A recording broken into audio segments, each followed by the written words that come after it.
Welcome to the first episode of Your Face Not Mine. I'm super excited today to be talking to you about how to use color correctors properly and also how to use your concealer properly. I'm going to be going in depth with just a description of how to use them without overusing them. My biggest pet peeve with color correctors is people overusing them.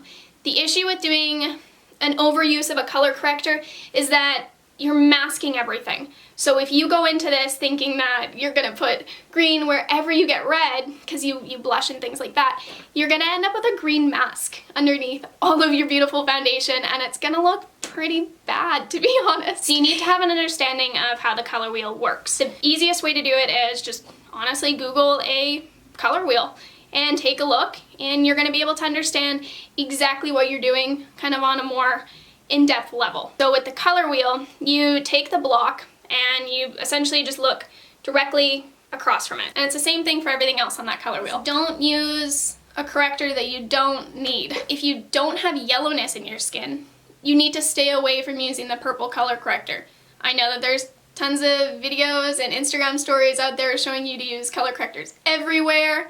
Don't do that. You don't need it unless you actually need it. For the average person, you don't really need to invest in color correctors. First color corrector I'm going to show you is the green color corrector. So with the green color corrector, that's used to correct any redness. So that's your acne, your rosacea, things like that. If you have what I like to call changing redness, don't want to put color corrector on those areas. Anything that's not a consistent red. For me, I get redness obviously when I get acne.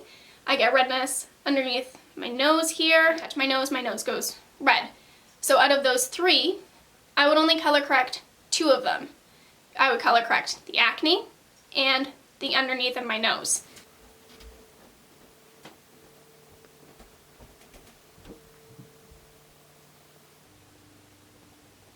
Even that might be like a little bit too much.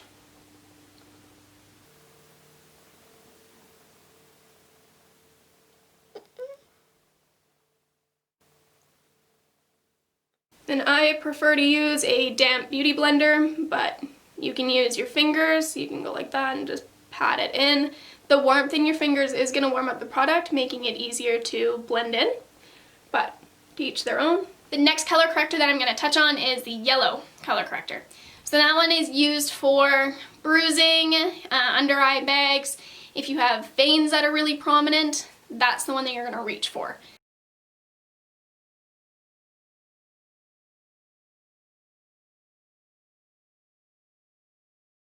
The thing about the yellow color correctors is they can be a bit tricky because you need to pick one that's suitable to your skin tone. So if you are a very dark skin tone, dark complexion, you're gonna reach for something that's more of an orange. But if you're very pale, reach for something that's more of a yellow. Because you need to understand that like the contrast on your skin shouldn't be that dramatic. The next color corrector would be the purple color corrector. This one's a bit tricky because most people don't actually need it. It's to correct yellow spots and dullness in the skin. I think I've used it like twice in my career of doing makeup artistry.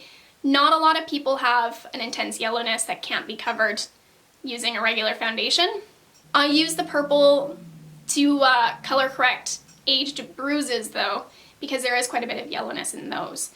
But if you're not correcting out bruises, then you really should be okay with not actually purchasing the purple color corrector at all. In the video, I don't actually use it. That's because I don't need it, but that's the main use of it, is to correct out any dullness or yellow spots. The next one that I'm going to be talking about is just your basic concealer. The thing about concealer is, again, less is more. Most of your skin should now be pretty even because you have applied your foundation. The concealer is just to go in there and help out those little areas that need a little bit of extra oomph. I use it on any acne that is still poking through my foundation. I'll use it underneath my nose because my redness tends to poke through.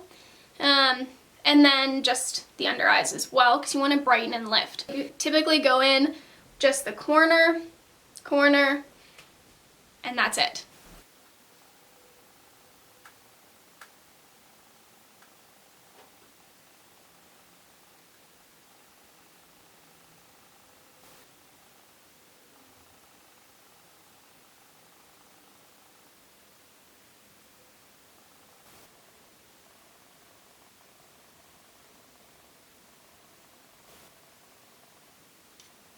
I'm not exactly sure how the whole triangle trend started. It's not necessary. It's a waste of product in my opinion. And if that's what you like, that's what you like. I just personally think it's not necessary. And I'm gonna stick with my guns on that one. I think it's kind of silly. If you guys have any questions or you want to maybe suggest another video that you'd like to see from me, please just comment down below and I will do the best to make your guys' wishes come true. Thanks. Bye now.